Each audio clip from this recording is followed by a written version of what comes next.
Bismillah. Assalamualaikum warahmatullahi wabarakatuh. Ya. Assalamualaikum warahmatullahi wabarakatuh.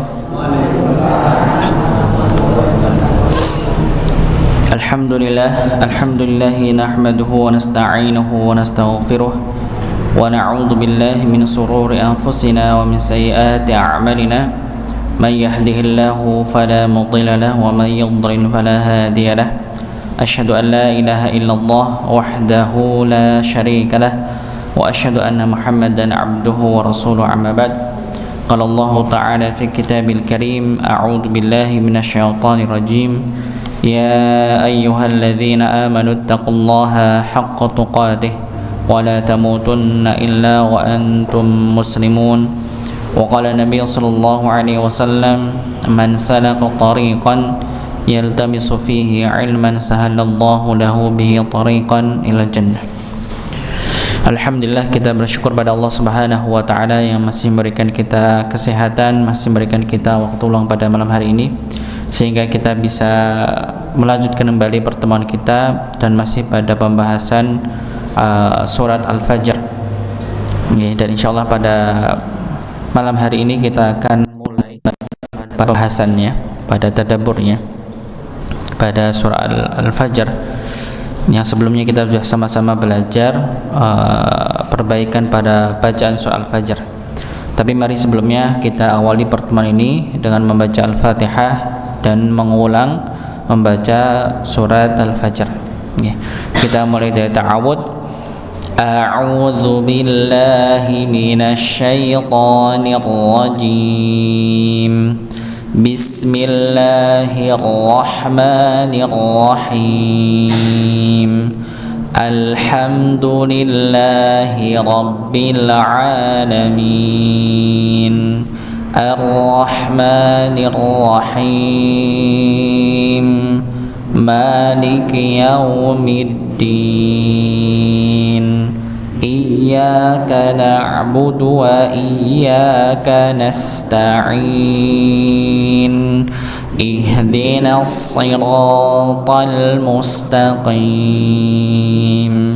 صراط الذين أنعمت عليهم غير المغضوب عليهم ولا الضالين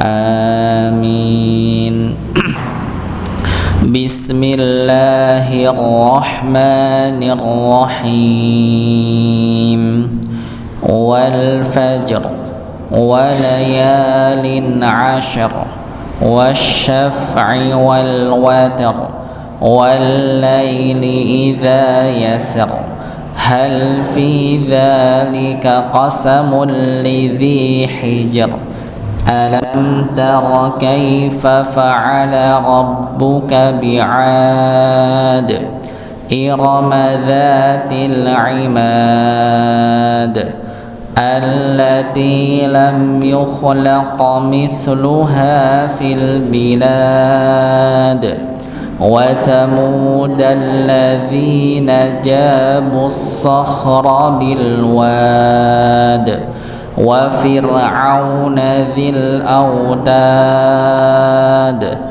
الذين طغوا في البلاد فأكثروا فيها الفساد فصب عليهم ربك صوت عذاب إن ربك لبالمرصاد فأما الإنسان إذا ما ابتلاه ربه فأكرمه ونعمه فيقول ربي أكرمن وأما إذا ما ابتلاه فقدر عليه رزقه فيقول ربي أهانن كلا بل لا تكرمون اليتيم ولا تحاضون على طعام المسكين وتأكلون التراث أكلا لما وتحبون المال حبا جما كلا إذا دكت الأرض دكا دكا وجاء ربك والملك صفا صفا وجيء يومئذ بجهنم يومئذ يتذكر الإنسان وأنى له الذكرى يقول يا ليتني قدمت لحياتي فيومئذ لا يعذب عذابه أحد ولا يوثق وثاقه أحد يا أيتها النفس المطمئنة ارجعي إلى ربك راضية مرضية فادخلي في عبادي وادخلي جنتي. Ya, sebelum kita lanjutkan sedikit klarifikasi kemarin sempat saya salah menerangkan pada ayat yang ke-23 waji'a, ini benar ibu-ibu ya sukun bukan alif ya, waji'a yauma idim ya, ini dari kata ja'a yaji'u sebenarnya memang kalau di tasrif ya, jadi kita bukan, kemarin saya sebutkan ini alif bengkong tapi sebenarnya sebagai ya sukun ya, tapi kalau dari segi penulisan imla itu biasanya ya sukun ya ada titiknya begitu, tapi di sini tidak ada titiknya begitu. Tapi dari kalau kita lihat di urutan tasrif ya, sini kalau di sorof ya itu dari kata jaa yaji'u ya gitu. Jadi kena terkecoh dengan adanya alif, dengan atasnya ada lingkaran itu begitu. Tapi sekali lagi apa yang kami terangkan kemarin itu salah, bukan alif tapi ya sukun begitu ya. Berikutnya ya, kita masuk pada pembahasan tadabbur, mengambil faidah pada setiap ayat yang kita baca di surah Al-Fajr. Ya, disebutkan surah Al-Fajr adalah surat Makkiyah. Dilihat dari sisi surat tersebut, karena di antara ciri-ciri surat Makkiyah selain karena diturunkan sebelum Nabi hijrah ke kota Madinah adalah pada umumnya surat-surat Makkiyah terdiri dari ayat-ayat yang pendek. Sebagaimana rangkaian-rangkaian ayat dari surat Al-Fajr. Berbeda dengan surat Madaniyah, pada umumnya terdiri dari ayat-ayat yang panjang. Ya, ciri lainnya adalah dilihat dari topik pembahasannya yang berbicara tentang adanya hari kebangkitan, hari kiamat, adanya penghuni neraka jahanam dan penghuni surga yang mana mereka merupakan ciri-ciri surat Makkiyah. Jadi salah satu dari beberapa ciri dari surat Makkiyah yang bisa kita lihat bukan hanya dilihat dari dia diturunkan sebelum hijrah ke kota Madinah, tapi bisa dilihat dari ukuran ayatnya. Ya, jadi kalau ayat-ayatnya itu pendek, maka lebih condong pada ayat yang Allah turunkan sebelum hijrah atau Makkiyah. Okay. Atau ayat itu membahas tentang hari kiamat, ya, membahas tentang hari kebangkitan neraka dan surga, maka ini juga termasuk ciri-ciri ayat atau surat Makkiyah. Ya, kalau dari segi bahasa juga begitu ya. Kalau kita boleh tambahkan, maka biasanya Surat-surat Makkiyah itu bahasanya keras, tegas dibandingkan ayat-ayat atau surat-surat Madaniyah ya, yang dia diturunkan setelah hijrah. Ya, karena memang orang yang dihadapi orang-orang yang keras wataknya. Kenapa keras wataknya? Karena mereka tidak ada keyakinan adanya hari kebangkitan dan yaumul akhir, hari kiamat. Maka ketika mau sampaikan, maka ya nggak paham juga karena dia tidak punya keyakinan itu. Maka biasanya ayat-ayat disampaikan ya sebelum hijrah biasanya lebih keras, logatnya itu lebih keras, begitu ya, lebih keras. Dan kebanyakan yang dibahas oleh ayat-ayat atau surat-surat Makkiyah itu adalah tentang kebangkitan dari hal-hal yang gaib sifatnya, akhirat. Nanti masalah perintah sholat, perintah puasa dan sebagainya, amaliyah, maka lebih pada surat-surat yang Madaniyah. Maka penyampaiannya pun juga berbeda, penyampaiannya lebih lembut karena orang sudah ada punya keyakinan adanya hari pembangkitan. Maka disampaikan tentang sholat, disampaikan tentang puasa itu lebih mudah masuk ya, karena sebelumnya mereka sudah punya keyakinan bahwa hari pembalasan itu ada, neraka itu ada, surga itu ada.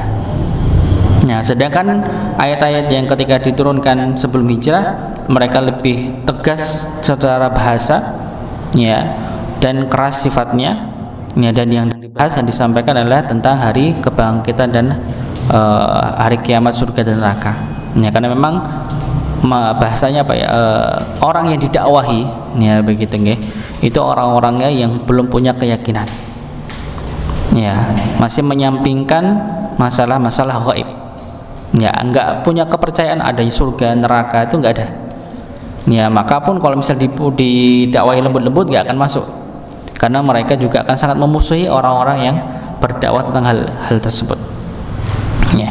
Maka ini salah satu ciri-cirinya yang kita sampaikan okay? Jadi umumnya surat-surat Makkiyah itu ayatnya pendek-pendek, begitu, ayatnya pendek dan kebanyakan kita temukan di juz 30 nantinya.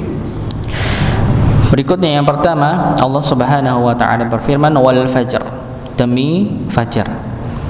Ada dua pendapat di kalangan para ulama tentang makna al-fajr. Ya, makna al-fajr sendiri ada beberapa ulama yang berbeda pendapat maknanya. Yang pertama, al-fajr adalah waktu di mana gelapnya malam mulai sirna diganti dengan cahaya yang perlahan mulai keluar yang dikenal dengan waktu subuh. Ya. Allah bersumpah dengan waktu fajar, dengan al-fajar, karena merupakan waktu yang sangat penting. Ini pendapat pertama. Yang kedua, maksud Allah bersumpah demi waktu fajar adalah demi salat fajar, yaitu salat subuh. Allah bersumpah dengan salat subuh karena salat subuh merupakan salat yang sangat penting yang sering dilalaikan oleh banyak kaum muslimin. Yang pertama pendapat tentang waktu subuhnya, yang kedua pendapat tentang salat subuhnya. Begitu nggih. Jadi hampir sama tapi beda. Ya, satunya memaknai al-fajr ini, Allah bersumpah wal fajr, bersumpah demi fajar. Itu yang pertama dikarenakan yang dimaksud, yang dipahami adalah waktu fajarnya, karena malam itu sudah berlalu dan mulai munculnya cahaya pagi. Tapi pendapat yang kedua lebih merujuk pada sholat fajarnya atau sholat subuh. Bersumpah demi waktu subuh, demi waktu pagi hari atau subuh. Yang kedua berpendapat maksudnya adalah bersumpah dengan sholat subuh, begitu ya. Karena dua-duanya penting. Ya, dua-duanya suatu hal yang penting. Satunya penting dikarenakan itu adalah waktu mulainya aktivitas kita sebagai manusia. Ya, salah satu pertama kali karunia Allah akan turun kepada manusia, yang kadang kita tidak sempat untuk mensyukuri. Ya, jarang sekali kita dapati orang ketika bangun tidur bersyukur pada Allah, bersujud sama Allah, masih bisa dibangunkan Allah Subhanahu wa taala. Padahal mungkin kita bisa dapati banyak orang yang Allah tidak izinkan bangkit kembali, karena kita tahu nggih, namanya tidur itu adalah ajal kecil kan bahasanya begitu nggih. Ketika orang itu meninggal, ketika orang itu tidur begitu nggih, maka kesadarannya diambil oleh Allah Subhanahu wa taala. Jadi kalau misalnya kita belajar nih, tentang orang, pernah kita bahas sedikit ya, tentang orang yang kesurupan misalnya begitu ya. Jadi manusia itu ada sebagian, nanti di surah Al-Zumar juga ada dibahas ya. Jadi manusia itu ada menyebutkan punya dua nyawa. Satu nyawa kehidupan dia. Yang pertama, yang kedua adalah nyawa kesadaran. Jadi ketika orang dalam keadaan tidur, dia nyawa kehidupannya masih ada, tapi kesadarannya diambil. Maka biasanya jin-jin yang bisa memasuki manusia itu dia mempermainkan alam sadarnya, bukan kehidupannya. Ya, sama halnya orang yang dia tidur begitu ya. Orang tidur itu nyawa hidupnya masih ada, tapi kesadarannya ya Allah cabut nyawa kesadarannya. Begitu ya. Maka kita lihat orang yang tidur ya kayak nggak sadar kan begitu ya. Tapi dia masih bernafas karena nyawa hidupnya masih ada, sedangkan kesadarannya tidak ada. Maka biasanya kalau orang Jawa bilangnya sukma. Ya begitu ya, sukma. Jadi orang yang kesurupan itu dia hidup tapi nggak sadar karena kesadarannya diambil alih oleh jin kan begitu. Begitu ya. Karena kebanyakan orang itu kadang tidak tidak merasa bersyukur ketika dia merasakan bahwa Allah Subhanahu wa taala telah memberikan waktu dia untuk beraktivitas kembali dari kematian yang kecilnya. Maka sekali lagi waktu subuh itu sangat penting. Saking pentingnya Allah Subhanahu wa taala menjadikan waktu fajar ini sebagai sumpahnya. Sebagaimana pernah kita sampaikan di surat-surat sebelumnya, jika Allah Subhanahu wa taala mengambil dari makhluknya, nama makhluknya untuk sebagai sandaran bersumpah, itu sangat penting artinya. Yang kedua, para ulama, sebagian ulama juga berpendapat sebagai sholat subuh, bersumpah dengan sholat subuh. Ya, dan sholat subuh ini termasuk sholat yang amat penting di antara sholat-sholat lainnya, dikarenakan memang ya sholat subuh termasuk sholat yang amat berat bagi kebanyakan manusia. Ya. Oleh karena itu Rasulullah SAW bersabda, man shalla subha fahuwa fi dhimmatillah. Ya, barang siapa yang sholat subuh secara berjamaah, maka dia di bawah penjagaan Allah Subhanahu wa taala. Jadi barang siapa yang dia bisa bangkit kembali, diizinkan Allah dia bangkit kembali dari kematian kecilnya, dari tidurnya, dan dia mengawali aktivitas pertamanya yaitu dengan kebaikan. Ya, dengan sholat subuh yang Allah wajibkan bagi kita semua sebagai kaum muslimin, maka Allah berikan penjagaan kepada dirinya. Ya, ini sifatnya umum ya. Penjagaan apapun, entah itu dari segi hidayah, rezekinya dan sebagainya. Okay. Berikutnya dalam hadis yang lain ya, Rasulullah SAW bersabda, man shallal bardaini dakhala jannah. Barang siapa yang salat di waktu dua waktu yang dingin ya. Bardaini dari kata bardun ya. Jadi dua dingin, itu dua waktu dingin. Ya, niscaya ia masuk surga. Ya, para ulama ya menjelaskan makna al-bardaini adalah waktu subuh dan salat asar. Waktu subuh dan waktu asar, atau salat subuh dan salat asar. Ya, jadi barang siapa yang dia salat pada dua waktu, yaitu subuh dan asar, maka niscaya dia masuk surga. Jadi kalau di antara 5 waktu sholat yang paling berat bagi kaum muslimin secara khusus ya, maka itu sholat subuh dan sholat asar. Kenapa kok keduanya itu dikatakan barda ini, dua waktu dingin? Dikarenakan memang subuh hari adalah waktu kita merasakan hawa dingin. Ya, sedangkan asar adalah menjelang mulai dinginnya. Ya, begitu ya. Kalau subuh itu akhir dari dingin dan menuju siang. Okay, dan kita rasakan juga dinginnya. Sedangkan asar itu dia mulai dingin karena malam dan begitu okay. Dan kebanyakan orang itu dia terlalaikan sholat subuh dikarenakan tidurnya. Kalau sholat asar dilalaikan oleh aktivitasnya. Okay, jadi dua hal ini kenapa Rasulullah SAW ini banyak. Jadi kalau kita lihat banyak hadis itu biasanya antara sholat subuh, asar, isya, biasanya antara dua itu. Ketiga itu nih umumnya, karena memang sholat-sholat itu yang memang susah untuk dikerjakan kebanyakan orang kaum muslimin, terutama bagi orang-orang yang dia terjangkit penyakit nifak atau penyakit munafik pada dirinya. Karena umumnya di zaman Nabi, kenapa kok disebut orang munafik yang susah untuk sholat subuh, sholat asar atau isya? Kalau saya tambah isya juga, karena biasanya namanya zaman Nabi nggak ada lampu, nggak ada lampu. Otomatis kalau malam ya malam kan begitu, kalaupun terang ya harus ada namanya lentera, ada apa bahasa kita, sentir begitu, untuk menerangi. Dan jangkauan namanya sentir itu nggak seluas lampu kan begitu. Maka kalau namanya sholat subuh, Rasulullah nggak tahu mana yang sholat mana yang tidak, tapi Rasulullah tahu. Ya, orang-orang munafik itu pasti akan mengakali bahwa dia seakan-akan ikut sholat subuh padahal nggak sholat subuh, karena emang nggak kelihatan. Dan sholat isya pun demikian. Maka Rasulullah sering berikan motivasi, barang siapa yang yang menjalankan sholat ini dapat surga. Barang siapa yang berat melaksanakannya, ya dia terjangkit nifak, penyakit munafik dan sebagainya. Karena Rasulullah tahu banyak orang-orang yang memang punya penyakit nifak ini yang tidak menjalankan sholat subuh dan sholat isya, dikarenakan waktunya tidak terlihat. Kalau subuh mereka, kalau duhur mereka nongol gitu, kelihatan karena memang matahari kelihatan. Tapi kalau subuh nggak ada cahaya sama sekali. Ya, cuma penerangan yang tidak seluas yang kita rasakan pada hari ini begitu. Ya.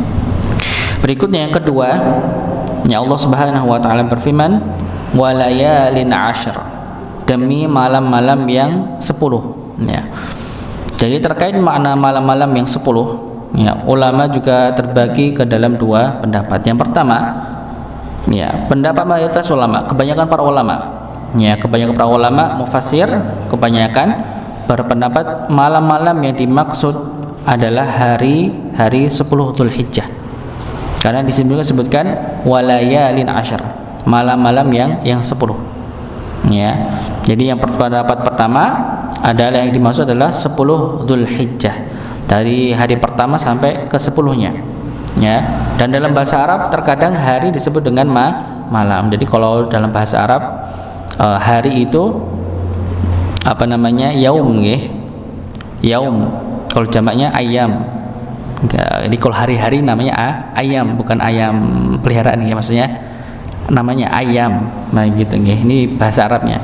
Jadi kalau malam itu lailah atau layalin, ya gitu, jamaknya. Ya, maka ini menunjukkan bisa bermakna hari itu kadang dengan yaum, kadang dengan lailah. Jadi kadang orang itu menyebutkannya hari itu ya hari kan begitu, kadang dengan malam. Berapa hari kamu di sana? 2 malam. Nah, kadang seperti itu. Dan bahasa kita pun demikian begitu, bahasa Indonesia juga demikian. Jadi pendapat yang pertama itu yang dimaksud walayalin 'ashr, ya, malam-malam yang 10 adalah 10 Dzulhijjah. Jadi 10 hari pertama bulan Dzulhijjah. Pendapat yang kedua, bahwa yang dimaksud adalah 10 malam terakhir di bulan Ramadan. Allah bersumpah dengan 10 malam terakhir bulan Ramadan karena malam-malam tersebut adalah malam yang mulia. Di antaranya ada malam Lailatul Qadar, lebih baik dari 1000 bulan. Yang menguatkan pendapat ini adalah Allah menyebutkan dalam ayat tilafal lail, yang artinya secara bahasa dalam bahasa Arab adalah malam, dan bukan siang atau siang hari atau hari. Dan ini pendapat yang dirajihkan atau dikuatkan oleh Ibnu Utsaimin, dari Syekh Muhammad bin Shalih Al-Utsaimin. Jadi pendapat kedua yaitu 10 hari atau 10 malam terakhir di bulan Ramadan. Jadi pendapat pertama itu 10 Dzulhijjah, jadi 10 hari awal bulan Dzulhijjah. Pendapat kedua adalah 10 malam terakhir di bulan Ramadan, karena menurut beliau yaitu layalin, itu artinya malam sebenarnya. Jadi lebih merujuk pada malam yang mulia, dan malam yang mulia, 10 malam mulia itu lebih condong pada 10 hari terakhir bulan Ramadan. Walaupun kebanyakan ulama, jadi kalau kita lihat banyak kitab-kitab tafsir itu lebih condong pada pendapat yang pertama, yaitu 10 Dzulhijjah. 10 Dzulhijjah. Adapun pendapat jumhur ini kita sudah sebutkan, jadi yang salah satu yang dipilih oleh Al-Imam At-Tabari. Imam Tabari ini sekali lagi pernah kita sebutkan adalah imam para ahli tafsir. Ya, dan ini beliau yang memilih pendapat yang pertama tadi. Dan kebanyakan para ulama memilih yaitu 10 hari Dzulhijjah. Allah bersumpah dengannya karena malam yang dilakukan 10 Dzulhijjah adalah amalan yang sangat dicintai oleh Allah Subhanahu wa taala. Dan sering juga masyarakat atau umumnya kaum muslimin ini biasanya lebih fokus ke 10 terakhir bulan Ramadan, tapi kadang entah tidak tahu atau tidak menyadari bahwa 10 awal Dzulhijjah itu juga penting. Okay. Jadi 10 Dzulhijjah ini juga termasuk penting untuk kita melakukan amal-amal soleh, kan termasuk 10 hari yang ketika seorang hamba itu beramal soleh Allah cintai. Ya, sebagaimana dalam hadis disebutkan, "Ma min ayyamil amalu shalih fihin ahabbu ila Allah azza wa jalla min hadhil ayyam," yakni ayyamul ashr. Qalu ya Rasulullah wal jihadu fi sabilillah, qala wal jihadu fi sabilillah illa rajulun haraja bi nafsihi wa malihi falam yarji' min dzalika bi syai'. Tidak ada hari-hari di mana suatu amal saleh lebih dicintai Allah melebihi amal saleh yang dilakukan di hari-hari ini, yaitu 10 hari pertama Dzulhijjah. Para sahabat bertanya, "Wahai Rasulullah, termasuk lebih utama dari jihad di jalan Allah?" Rasulullah SAW menjawab, "Termasuk lebih utama dibanding jihad di jalan Allah, kecuali orang yang keluar dengan jiwa dan hartanya di medan jihad dan dia tidak kembali dengan apapun sama sekali, yaitu jiwanya tidak kembali, yaitu dimati syahid, ya, yaitu dia mati syahid dan hartanya juga tidak kembali karena dirampas oleh musuh." Jadi bahkan amalan orang-orang yang melakukan di bulan Dzulhijjah, di awal bulan Dzulhijjah ini lebih baik dibandingkan orang yang berjihad masih dalam keadaan hidup, maksudnya.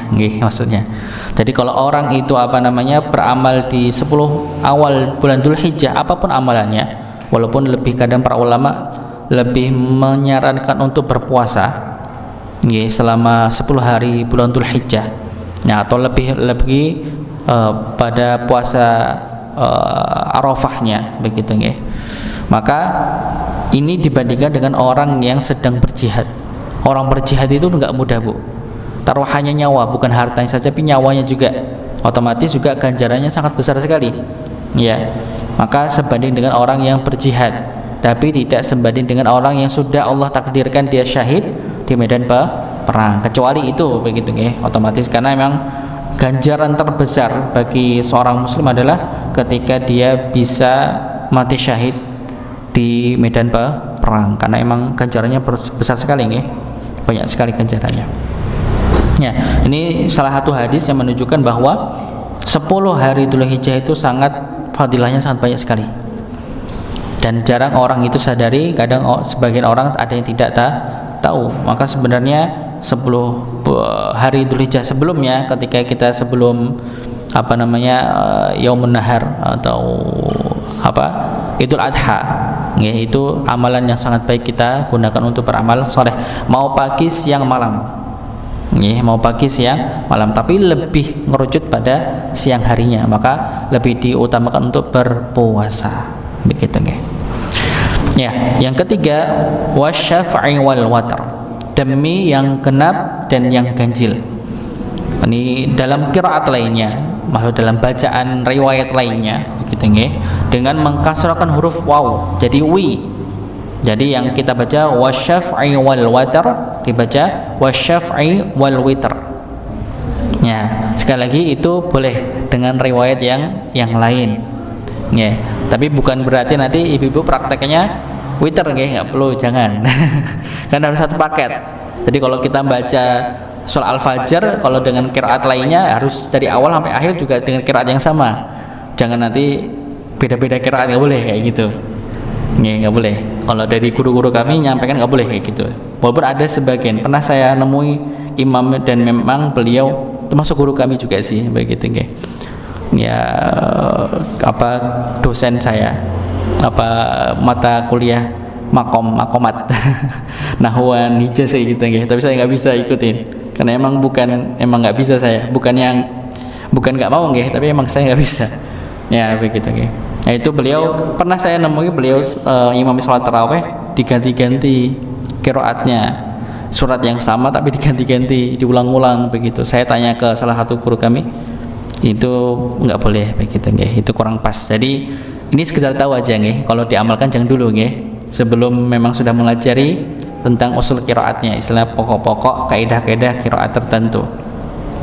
Ya, ini cuma sebagai wawasan bagi kita. Ada sebagian riwayat lain yang dia membacanya bukan wal water tapi wal witr, pakai kasrah. Ya, yang awalnya kita tahu di sini baca dengan fathah. Nah, kita di sini riwayat lain dengan kasrah. Begitu nggih. Ya, umumnya seperti itu.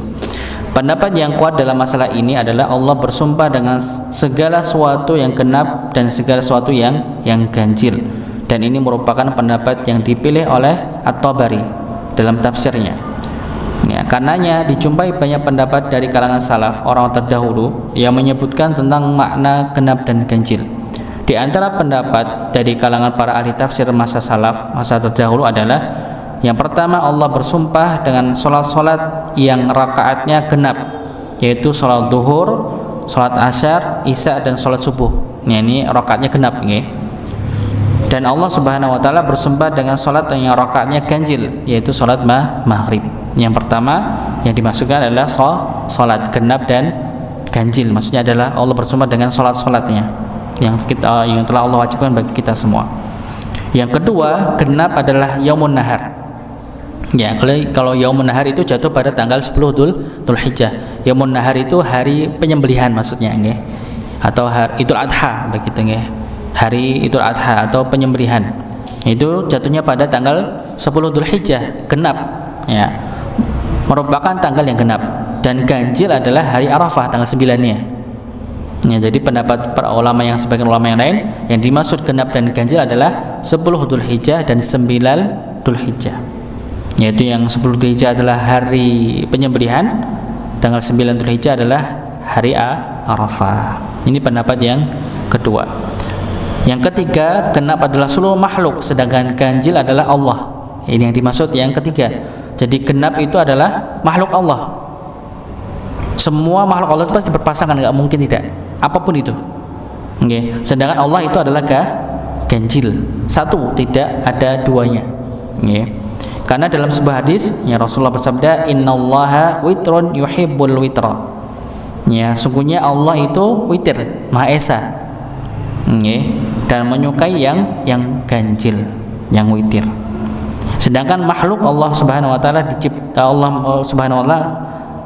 ciptakan dalam keadaan genap, yaitu berpasang-pasangan.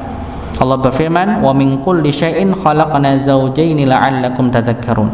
Dan segala sesuatu kami ciptakan berpasang-pasangan supaya kalian mengingat kebesaran Allah. Jadi Allah itu satu witir. Sedangkan makhluknya semuanya berpasangan. Ada malam, ada siang, ada perempuan, ada laki-laki, ada baik, jahat, itu semua berpasangan, nggak mungkin tidak. Ada lapar, kenyang, haus, apa bu? Nggak haus apa namanya? Ada istilahnya nggak? Tadi kalau orang kenyang, ya sebelum kenyang pasti lapar. Kalau orang yang haus, kalau udah nggak haus lagi apa namanya bu? Apa namanya? Kalau ada bahasa Jawa ada pak? Nggak ada juga. Nggak ada juga ya. Ya, begitu. Ya, gitu. Jadi semuanya berpasang-pasangan, tidak mungkin berpasangan. Ya, jadi kalau makhluk pasti berpasang, tidak mungkin tidak berpasangan. Sedangkan Allah satu tunggal, dah jelas itu bu. Ya, dan Allah Subhanahu Wa Taala menyukai yang ganjil. Ya, makanya kadang ada orang yang suka nomor berapa? 3, 7, 5 ya, karena ganjil. Dan kita tahu juga ada sholat yang Allah perintahkan untuk ganjil, yaitu sholat witir. Begitu ya. Yang keempat, ya Allah Subhanahu wa taala berfirman, "Wal-laili idza yasr." Demi malam apabila berlalu. Ya. Dari yasr ini dalam bahasa Arab mempunyai dua kemungkinan makna. Dia bermakna aqbalul lail yang artinya malam yang datang, bisa bermakna al-lailu adbar. Ya, artinya malam yang pergi. Ya, ini beberapa dua pendapat di kalangan para para ulama. Berikutnya yang kelima, hal fi dzalika qasamul lidhi hijr. Adakah pada yang demikian itu terdapat sumpah yang dapat diterima bagi orang-orang yang berakal? Ya, ini dari segi makna lidhi hijr itu adalah dzil hijr itu dzil aql. Jadi memiliki akal maksudnya. Ya. Hijr itu akal itu maksudnya. Artinya membatasi. Karena seorang yang menjaga akalnya akan terbatasi dari melakukan hal-hal yang buruk dengan akalnya. Ya, disebut juga iqalun yang artinya menahan. Karena akal yang benar akan menahan seorang dari perbuatan yang buruk dan dari kelakuan perbuatan-perbuatan yang tercela dan tidak senonoh. Ya, jadi makna dari lidhi hijr itu adalah zi aklin, jadi orang yang mempunyai akal, dan kemuliaan manusia itu terdapat dari akalnya dibandingkan dengan makhluk-makhluk lainnya. Bahkan sampai kita pernah sebutkan Allah Subhanahu wa taala memerintahkan penduduk langit untuk bersujud kepada Nabi Adam dikarenakan apa? Ilmu yang dia miliki, dan ilmu itu bisa diperoleh dikarenakan dengan pelantara akal. Begitu ya. Ya, maka orang yang dia punya akal yang waras, akal yang baik, otomatis dia akan menjadikan akal itu sebagai penghalang dari perbuatan-perbuatan yang buruk. Jadi orang-orang yang biasanya orang yang paling mudah melakukan keburukan adalah ketika orang itu kehilangan akalnya. Contohnya ketika orang itu mabuk, hilang akalnya, otomatis orang yang mabuk lebih mudah melakukan aktivitas yang negatif buruk. Kalau kita lihat ya, kalau orang yang sudah mabuk hilang akalnya, ya bisa dia melakukan hal-hal yang kadang tidak dimasuk akal. Sampai membunuh pun mereka berani. Kadang ada sebagian orang itu kalau mau bunuh orang-orang jahat itu harus minum dulu, karena mentalnya akan menguat, ya akan berani untuk bunuh. Seperti yang kemarin terjadi yang di Kerapia itu yang ketika nusuk santri Kerapia dari orang-orang kan habis mabuk juga. Begitu. Karena hilang akalnya. Akal itu yang menjadikan kita bisa menahan diri dari perbuatan yang negatif, yang buruk. Dari 4 ayat ini Allah Subhanahu wa taala bersumpah dengan 5 perkara. Jadi Allah Subhanahu wa taala bersumpah yang pertama wal fajr walayalin ashar wasyaf'i wal watr wal laili idza yasar. Allah Subhanahu wa taala bersumpah. Namun Allah tidak menyebutkan bersumpah untuk apa. Jadi kalau usul tafsir itu ada namanya bab al-qasam. Al-qasam itu ada rukunnya begitu, ada namanya ini untuk santri Jadi kebetulan saya juga ngajar santri itu. Jadi ada al-muqsim, orang yang mau bersumpah, ya al-muqsamu bi, al-muqsamu alaih, dan adawatul qasam. Jadi orang biasanya kalau orang bersumpah itu menandakan ingin menunjukkan sesuatu yang lain. Yang disumpahin itu apa? Tapi Allah Subhanahu wa taala di sini tidak menunjukkan hal itu. Maka di sini para ulama menjelaskan hal tersebut karena perkara yang ingin Allah tekankan telah dimaklumi, sudah diketahui. Yang dimaksud Allah bersumpah itu untuk apa sudah diketahui. Seakan-akan Allah ingin mengatakan demi fajar, sungguh kalian wahai kaum musyrikin benar-benar akan diadab, akan dihukum. Karena surah Al-Fajr diturunkan berkaitan dengan orang-orang Quraisy Mekah yang mengingkari hari kebangkitan dan hari pembalasan. Karenanya setelah itu Allah menceritakan tentang kaum-kaum yang dibinasakan oleh Allah Subhanahu wa taala.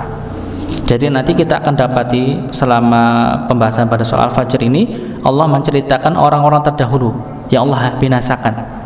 Dan rata-rata mereka yang Allah binasakan dikarenakan mereka tidak meyakini, menolak kebenaran sebagaimana yang dilakukan oleh orang-orang kafir Quraisy. Karena mereka tidak mempercayai namanya hari kebangkitan dan pembalasan.